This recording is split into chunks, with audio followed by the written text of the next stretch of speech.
पाऊस थोडा थांबला, मग मी आमच्या चिवत्याला थोडं खायला दिलं.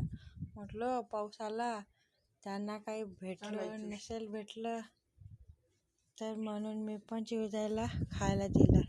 चिवताई मजा घेऊ खात होत्या आणि भुरकून उडून जात होत्या. हे पाहून मलाही बरं वाटलं.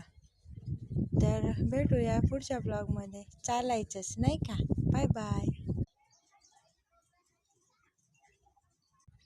तिकडे काही चिवत्यांची आंघोळ चालू होती.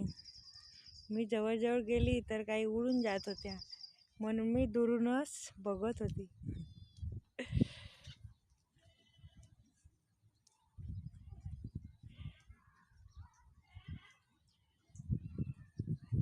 पावसांचा मनसोक्त आनंद घेत होते. तर भेटूया पुढच्या ब्लॉगमध्ये. तोपर्यंत बाय बाय.